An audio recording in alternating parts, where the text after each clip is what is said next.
Subscribe करें गुरुजी world और bell icon को प्रेस करें सबसे पहले सिलेक्शन के लिए। जय हिंद साथियों, गुरुजी वर्ल्ड एग्जाम स्टडी प्लेटफॉर्म में आप सभी का स्वागत करता हूं। एसएससी जीडी की परीक्षा को फतेह करने के लिए सामान्य ज्ञान का मॉक टेस्ट 2 आपका शुरू हो चुका है, जो कि 30 क्वेश्चंस का होगा।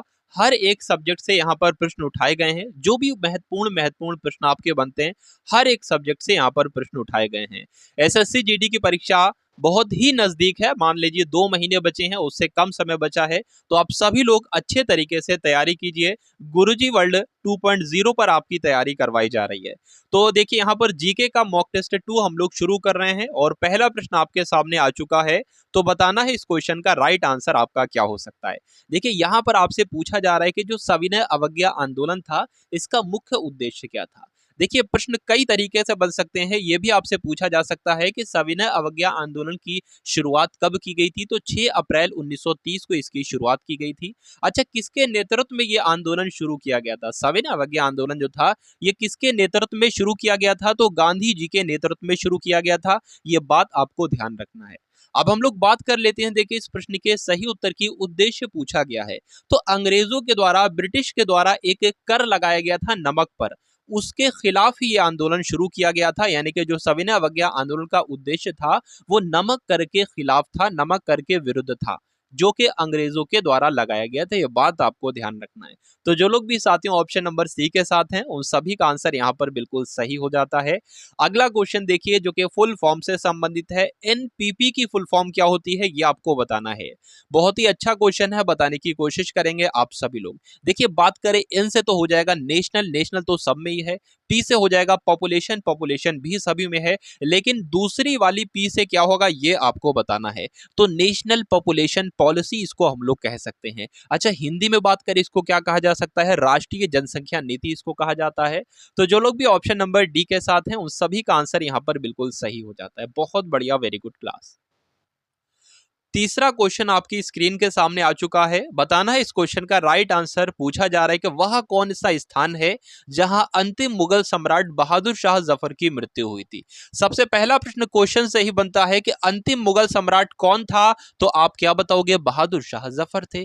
पूछा जा रहा है इनकी मृत्यु कहां पर हुई थी। देखिए, अगर हम लोग बात करें तो जब प्रथम स्वतंत्रता संग्राम हुआ था 1857 में, तो अंग्रेजों के द्वारा जो है इनको कहां भेज दिया गया था? बहादुर शाह जफर को रंगून भेज दिया था। रंगून कहां पर था, ये आपको याद रखना है। म्यांमार में रंगून था, ठीक है। और ये वहां पर चले गए थे और वहीं पर इनकी मृत्यु हो गई। तो इस वजह से ये प्रश्न बन गया कि वह कौन सा स्थान था जहां अंतिम मुगल सम्राट बहादुर शाह की मृत्यु हुई। तो आप लोग क्या बताओगे? रंगून वो स्थान था।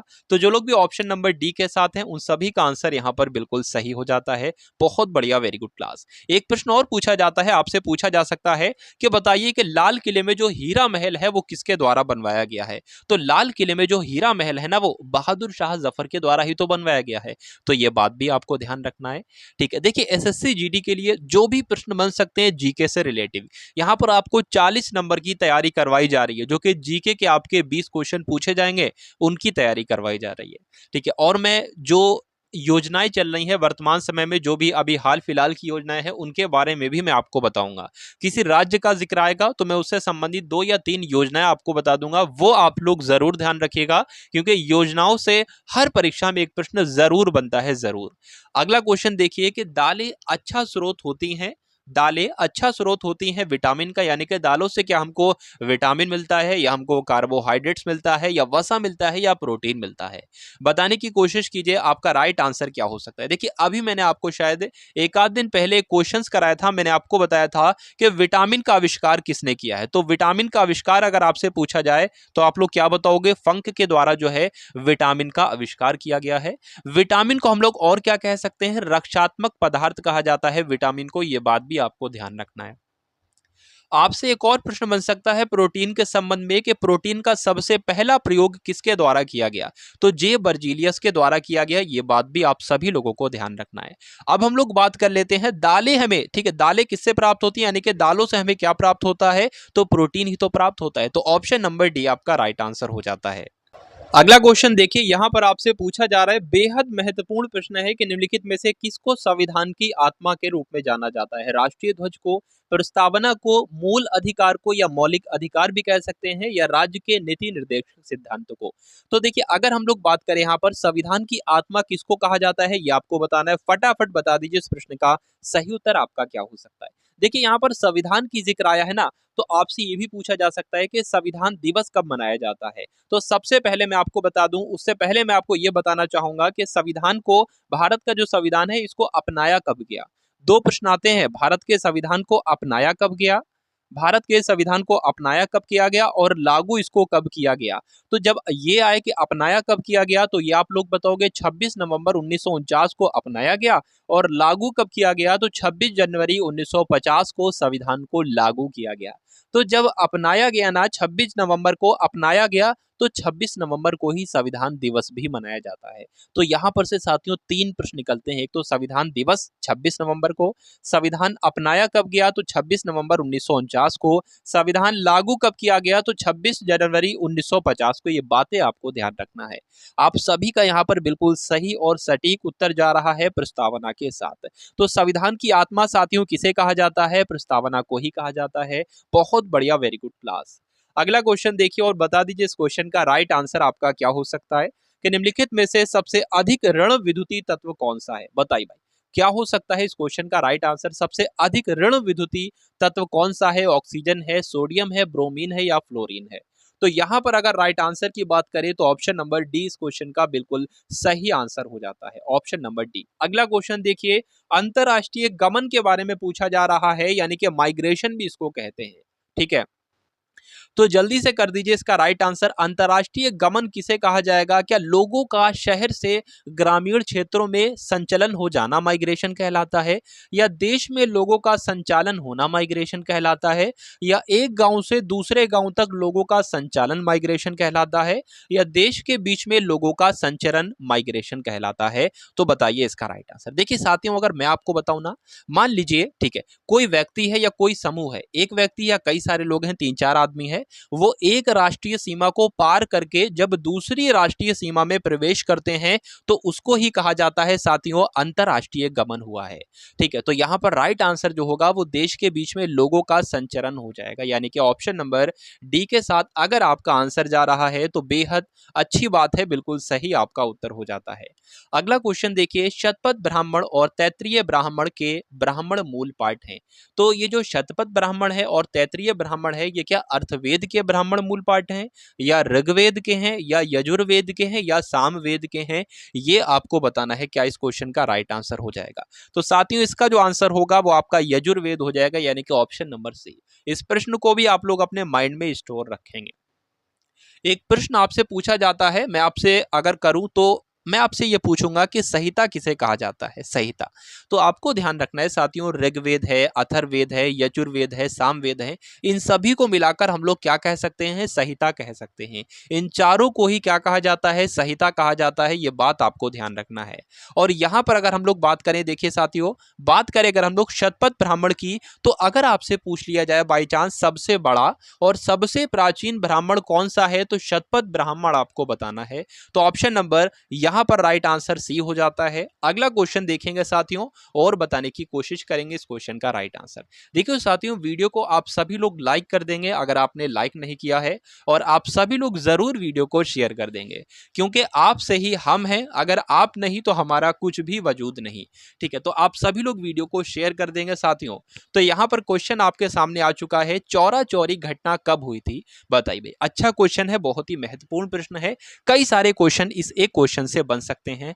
तो देखिए, अगर आपसे मान लीजिए पूछ लिया जाए कि जो चौरा चौरी घटना हुई थी ये कौन से कहां से हुई थी, तो आपको क्या बताना है? गोरखपुर से हुई थी। चौरा चौरी घटना कहां से शुरू हुई थी? गोरखपुर से शुरू हुई थी। ठीक, असल में हुआ क्या था, चौरा चौरी घटना क्यों हुई थी? जो असहयोग आंदोलन था ना, इसके जो प्रदर्शनकारी थे, इन लोगों ने पुलिस स्टेशन में आगजनी कर दी थी, और कई सारे लोग वहां पर घायल हो गए थे, कई सारे लोगों की मृत्यु भी हो गई थी।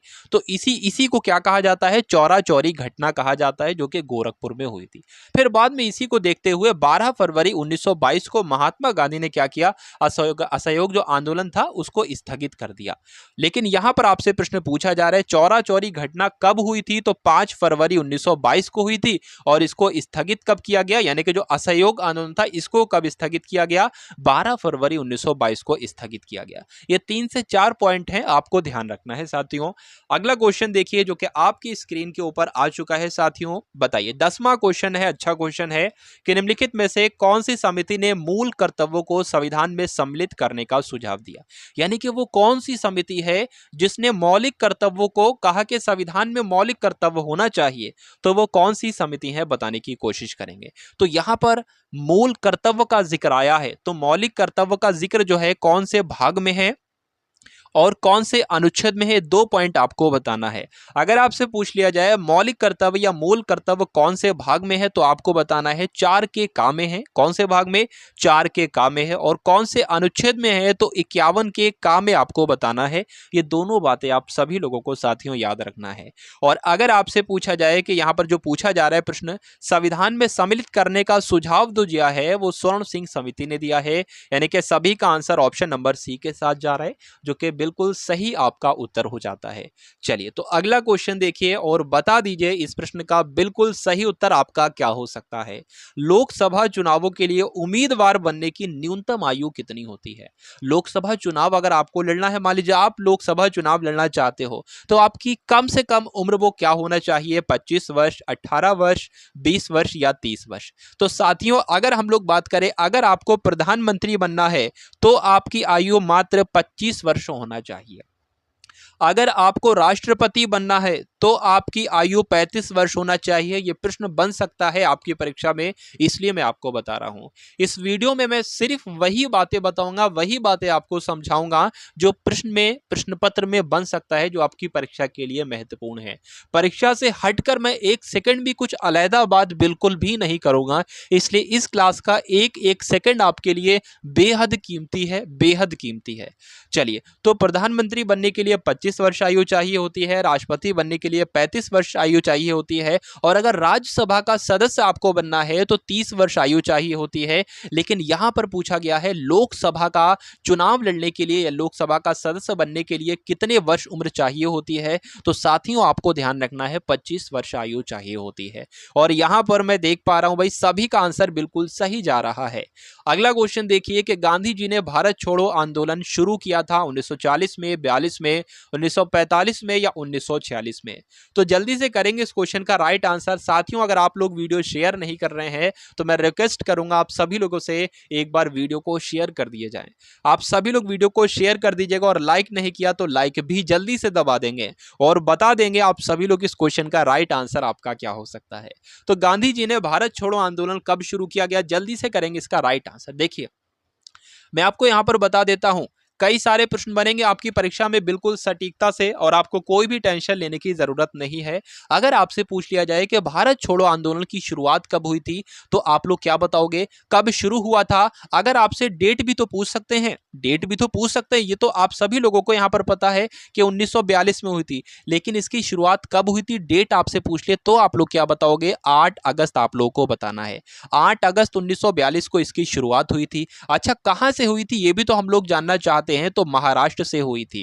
कहां से हुई थी साथियों, अपने माइंड में स्टोर कर लीजिएगा, जहन में स्टोर कर लीजिएगा, महाराष्ट्र से हुई थी, यह बात आपको ध्यान रखना है। चलिए तो अगला क्वेश्चन देखेंगे और बताएंगे इसका राइट आंसर। गदर क्रांति आरंभ होने का सबसे प्रमुख कारण क्या था। प्रथम विश्व युद्ध आरंभ होना, करतार सिंह सराभा को फांसी देना, कामागाटारू मारा की घटना होना, या लाला हरदयाल की गिरफ्तारी होना।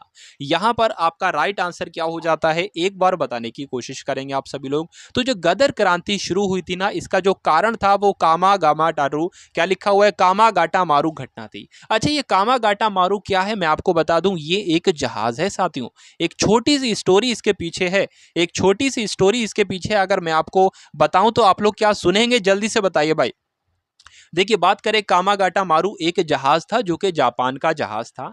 ठीक है, ये जापान से कनाडा के लिए भेजा जा रहा था। एक सिख थे बाबा गुरुदंत जिनका नाम था, गुरुदंत जी ने इस जहाज को कामागाटा जहाज को किराए पर लिया था। उन्होंने कहा था कि हमको जो है वो 376 पंजाबियों को कहाँ भेजना है, कनाडा भेजना है। क्या हो पाएगा? उन्होंने कहा हो जाएगा। तो 376 पंजाबी उस जहाज में बैठे, कनाडा की जगह पर जब पहुंचे, जब कनाडा के पास पहुंच गए, सीमा पर पहुंच गए, तो कनाडा के अधिकारियों ने आने से मना कर दिया। महज कुछ ही पंजाबियों को, कहीं पर लिखा हुआ है कुछ पंजाबियों को उतार लिया गया और कहीं पर लिखा हुआ है कि वो जहाज एंट्री करने ही नहीं दिया गया कनाडा में, और वापस इसको जापान के लिए रवाना कर दिया गया। तो जब ये वापस जापान जा रहा था, रवाना हो रहा था, तो उसी दौरान प्रथम विश्व युद्ध शुरू हो गया साथियों। प्रथम विश्व युद्ध शुरू हुआ तो कई सारे सिख लोगों की मृत्यु हो गई। तो ये एक छोटी सी कहानी है, ये आपको याद रखना है। तो कुल मिला के आपसे ये प्रश्न बन सकता है कि कामागाटा मारू जो घटना है, इसमें कामागाटा मारू क्या है? तो ये एक जापानी जहाज है। इसका राइट आंसर हो जाएगा ऑप्शन नंबर सी। अगला क्वेश्चन देखिए कि उपराष्ट्रपति को अपना कार्यकाल समाप्त होने से पहले अपने पद से हटाने का अधिकार निम्नलिखित में से किसके पास है? उपराष्ट्रपति हैं, ठीक है। अगर इनका कार्यकाल समाप्त नहीं हुआ है, लेकिन किसकी इतनी पावर होती है कि जो उपराष्ट्रपति जी को समय होने से पहले हटा सकता है, ये आपको बताना है साथियों। बता दीजिए, बताइए। तो राज्यसभा में प्रस्ताव पारित होता है और वो पास हो जाता है लोकसभा की सहमति से, तो क्या कर दिया जाता है? उपराष्ट्रपति को हटा दिया जाता है समय से पूर्व भी। तो यहां पर जो लोग भी ऑप्शन नंबर ए के साथ हैं, उनका आंसर राइट होगा भाई साहब। अगला क्वेश्चन आपके सामने आ चुका है, पूछा जा रहा है यहां पर आपसे कि मोहिनी अट्टम नृत्य, ठीक है, मोहिनी अट्टम नृत्य जो है ये निम्नलिखित में से किस राज्य से संबंधित है? जल्दी से करेंगे आप सभी लोग इस क्वेश्चन का राइट आंसर। आपको ध्यान रखना है, जिस नृत्य के अंत में अगर अट्टम अट्टम आ जाए, क्या साथियों आ जाए? अट्टम अट्टम आ जाए, तो वो नृत्य जो है वो केरल में हुआ करता है। वो नृत्य केरल से संबंधित है, ये बात आपको ध्यान रखना है, ये बात आपको ध्यान रखना है। यहां पर जिक्र आया है ओडिशा का, तो ओडिशा का शास्त्रीय नृत्य क्या है? ओडिसी है। यहां पर जिक्र आया है कर्नाटक का, तो कर्नाटक का लोक नृत्य अगर आपसे पूछे तो यक्षगान आपको बताना है। यहां पर जिक्र आया है साथियों तमिलनाडु का, अगर तमिलनाडु का शास्त्रीय नृत्य आपसे पूछ लिया जाए तो भरतनाट्यम आप सभी लोगों को बताना है। ये सारी जानकारी आपको हो सकता हो पहले से मालूम हो, लेकिन रिवीजन भी एक कोई चीज होती है। अगर आप सभी लोग चीजों का रिवीजन नहीं करोगे ना, तो हो सकता हो आप में वो चीज धुंधली पड़ जाए। यानी कि जब आपके सामने ऑप्शन आए तो दो ऑप्शन में आप कंफ्यूज हो जाओ और गलत वाला ऑप्शन चुनकर आ जाओ, ये मैं बिल्कुल भी नहीं चाहता हूं साथियों। तो इसलिए मैं आपको क्वेश्चन से रिलेटिव जानकारी भी देता हूं और समय समय पर आपको याद की हुई चीजें भी रिवीजन कराता रहता हूं। अगला क्वेश्चन देखिए और बता दीजिए इस क्वेश्चन का राइट आंसर आपका क्या हो सकता है। तो यहां पर आपसे पूछा जा रहा है जो कामिनी नदी है, कि जो हेमावती नदी है और उसके अलावा जो अमरावती नदी है, ये किस नदी की सहायक नदियां हैं? महानदी की हैं, कृष्णा नदी की हैं, कावेरी नदी की हैं या गोदावरी नदी की हैं? तो क्या होगा इस क्वेश्चन का राइट आंसर बताने की कोशिश करेंगे आप सभी लोगों का राइट आंसर भाई साहब। तो कावेरी इस क्वेश्चन का बिल्कुल सही हो जाएगा। जो कावेरी नदी है, हेमावती नदी है, अमरावती नदी है, ये सारी नदियां कावेरी नदी की सहायक नदियां हैं। और एक क्वेश्चन जो कि बहुत ही बनता है, पूछा जाता है दक्षिण भारत की गंगा किसे कहा जाता है? तो दक्षिण भारत की गंगा भी कावेरी नदी को कहा जाता है। आपसे पूछा जा सकता है कि जो कृष्णराज सागर बांध है ये कौन सी नदी पर है? तो ये भी कावेरी नदी पर है। तो दो बातें यहां पर से निकल कर आती हैं, एक तो दक्षिण भारत की गंगा किसे कहा जाता है? कावेरी नदी को कहा जाता है। कृष्णराज सागर बांध किस नदी पर है? तो कावेरी नदी पर है। अगला क्वेश्चन देखिए, पूछा जा रहा है सन 1857 ईस्वी के पहले विद्रोह में भाग लेने वाली जो प्रसिद्ध महिला थी, जो कि स्वतंत्रता सेनानी थी, इनका नाम क्या था? कस्तूरबा गांधी, मैडम भिकाजी कामा, सरोजनी नायडू या बेगम हजरत महल? तो क्या होगा इस क्वेश्चन का राइट आंसर? फटाफट आप सभी लोग बताने की कोशिश कीजिए, बताइए। देखिए बात करें यहाँ पर एक प्रसिद्ध महिला का जिक्र आया है, सरोजनी नायडू का जिक्र आया है।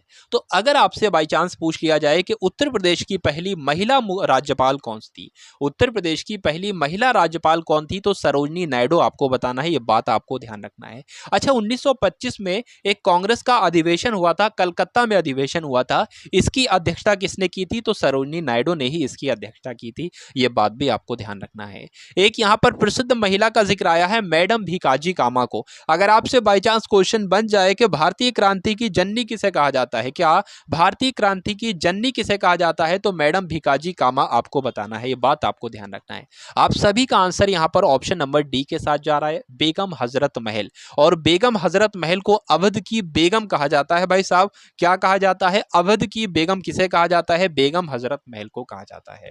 बहुत बढ़िया, वेरी गुड क्लास। अगला क्वेश्चन देखिए कि यांत्रिक ऊर्जा को विद्युत ऊर्जा में रूपांतरित करने के लिए किसका इस्तेमाल किया जाता है? डायनेमो का, माइक्रोफोन का, विद्युत मोटर का या बैटरी का? तो फटाफट बताएंगे इस क्वेश्चन का राइट आंसर आपका क्या हो सकता है। तो आंसर यहां पर ऑप्शन नंबर ए के साथ जा रहा है, जो कि बिल्कुल सही और बिल्कुल सटीक आंसर आपका है। ऑप्शन नंबर ए इस क्वेश्चन का बिल्कुल राइट आंसर हो जाता है।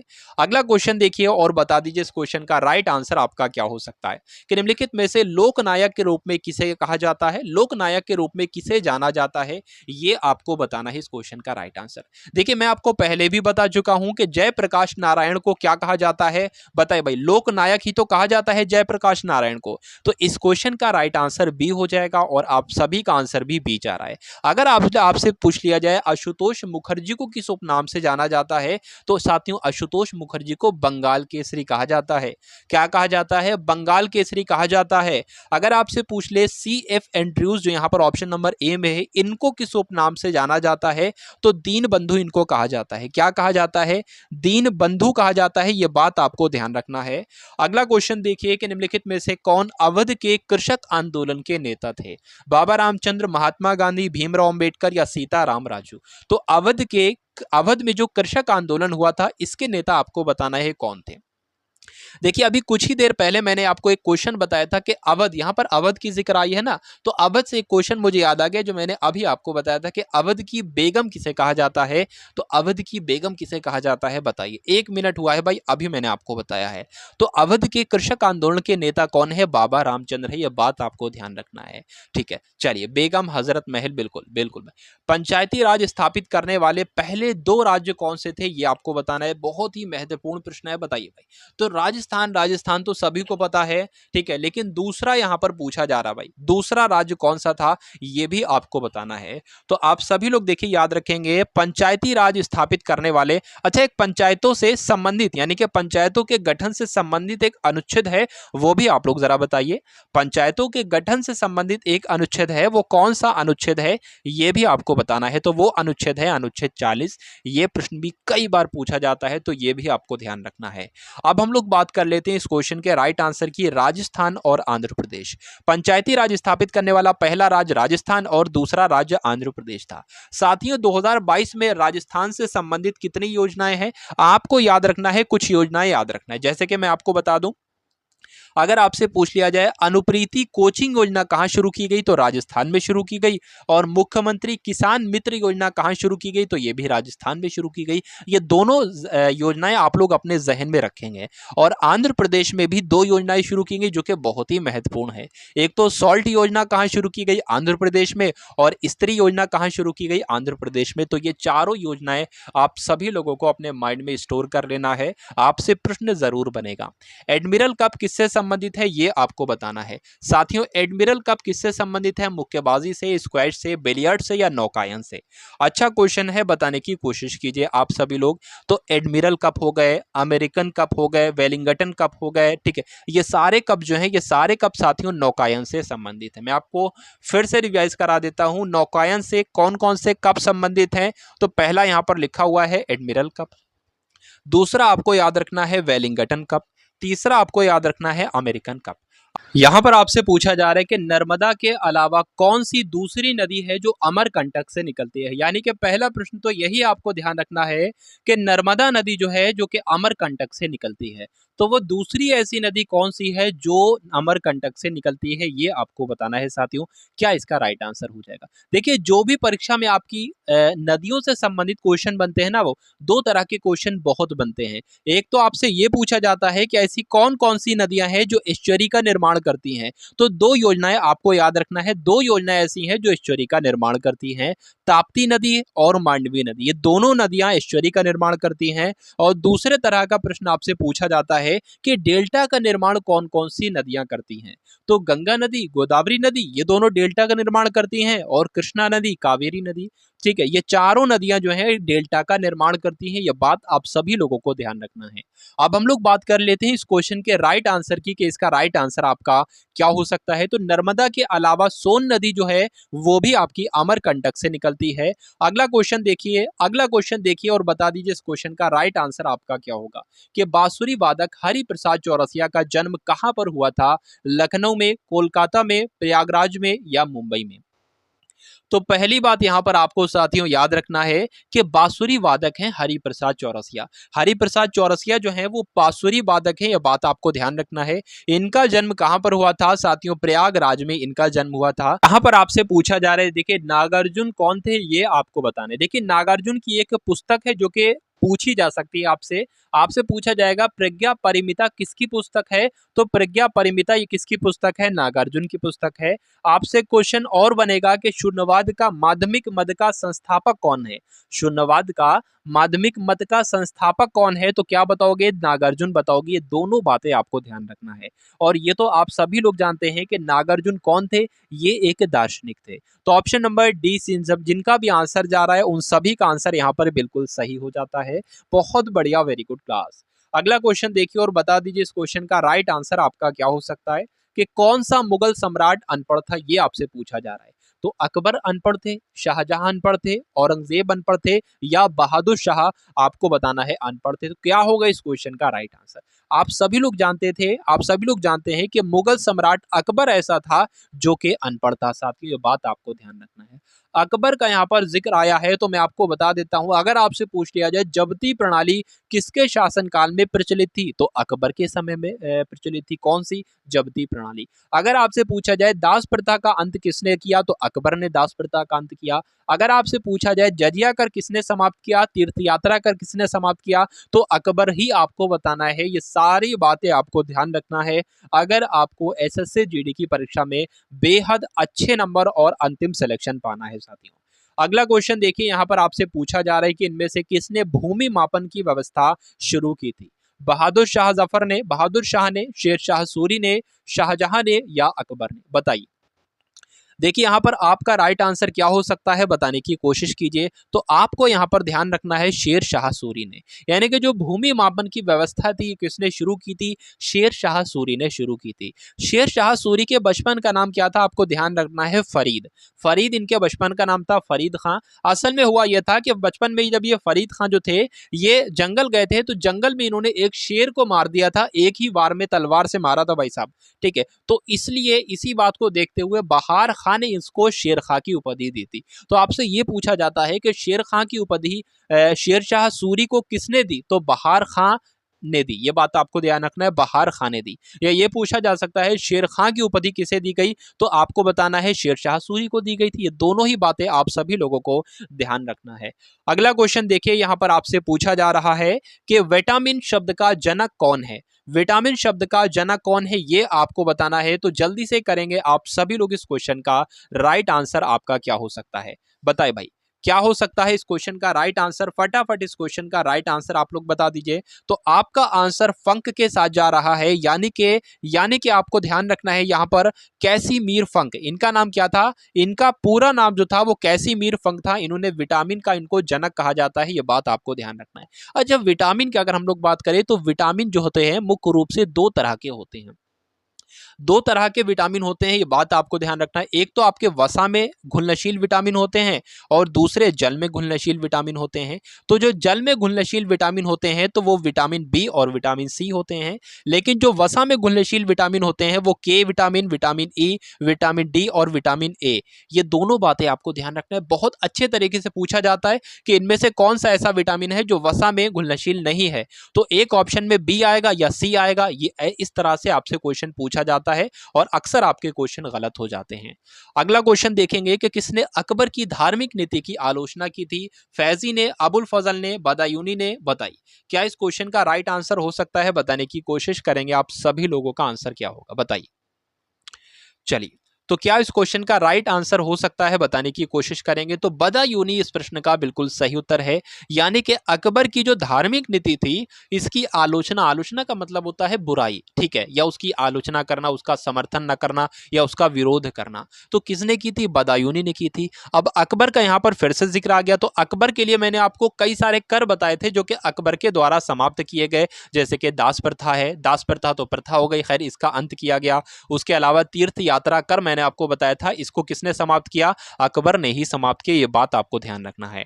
अगला क्वेश्चन देखेंगे और बताने की कोशिश करेंगे, ये आपका 30वें नंबर का क्वेश्चन है जो कि अंतिम क्वेश्चन आपका होगा, ठीक है। चलिए, तो विरूपाक्ष मंदिर ये कहां पर स्थित है? हम्पी में, श्री कालाहस्ती में, तिरुपति में, या इनमें से कोई नहीं?